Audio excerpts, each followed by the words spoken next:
Napakawalan GMO Alden. Isang mainit na eksena ang nasaksihan ng ilan sa isang private party sa Makati nitong nakaraang gabi. Ang nasabing event ay dinaluhan ng ilang malalaking pangalan sa showbiz. Isa sa mga prominenteng bisita ay si Catherine Bernardo. Sa simula, kapansin-pansing maayos ang mood ng aktres. Nakangiti siya habang kinakausap ang ilang kaibigan sa industriya. Ngunit hindi nagtagal, nagbago ang ihip ng hangin. Biglang dumating si Alden Richards, kasama ang isang babaeng hindi pamilyar sa karamihan. Magkasabay silang pumasok at tila komportableng magkasama.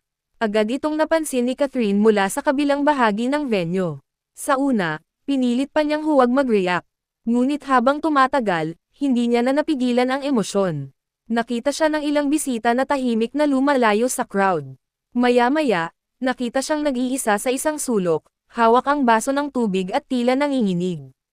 Biglang bumagsak ang kanyang luha. Hindi inakala ng marami na ganoon kalalim ang epekto nito sa kanya.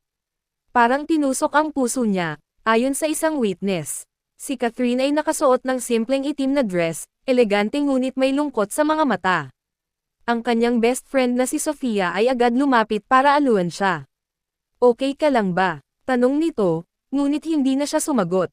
Tahimik lamang si Catherine habang dumadaloy ang luha sa kanyang pisngi. Ilang saglit pa'y napahagulgol siya at niyakap ang kaibigan. Hindi na niya kayang itago ang sakit. Ang mga tao sa paligid ay nanahimik, out of respect. Wala ni isang lumapit kay Alden sa gitna ng tensyon. Samantala, si Alden ay tila hindi rin mapakali sa kanyang kinatatayuan. Napansin nitong emosyonal si Catherine, ngunit pinili niyang manatili sa kanyang mesa. Ang babaeng kasama ni Alden ay walang kamalay-malay sa tensyon. "Hindi ko inakala na makikita ko yon sa party," bulong ni Catherine sa kaibigan. Lumabas siya ng venue para makalanghap ng hangin. Doon siya muling napaiyak habang hawak ang kanyang telepono. May ilang kumuha ng larawan ngunit agad ring pinakiusapan na burahin ito. Ang event organizer ay lumapit at inalok si Catherine ng pribadong kwarto para makapagpahinga. Doon siya nanatili ng mahigit 30 minuto. Nang lumabas, halatang nagpupunas siya ng luha. Nagdesisyon siyang umalis nang hindi na natatapos ang programa.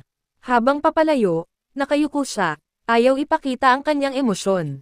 Ang kanyang driver ay agad na sumalubong sa kanya. Tahimik siyang sumakay sa sasakyan, hindi umiimik. Ang ilang netizen ay nagsimulang magtanong kung totoo ang nakita nila. May mga larawang naglabasan online ngunit agad ring tinake-down.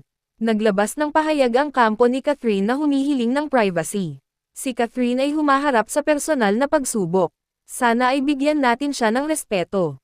Walang opisyal na pahayag mula kay Alden hinggil sa insidente. Ang kanyang manager ay tumangging magbigay ng komento. Ngunit may mga bulong-bulungan na matagal nang may tensyon sa pagitan nila ni Catherine. Sa kabila ng lahat, marami ang humanga sa dignidad ni Catherine. Hindi siya nag-ingay, hindi siya nagalit, pinili niyang umiyak ng tahimik. Maging ang ibang celebrities ay nagpadala ng mensahe ng suporta. "Stay strong, Kath," ani ng isang malapit na kaibigan.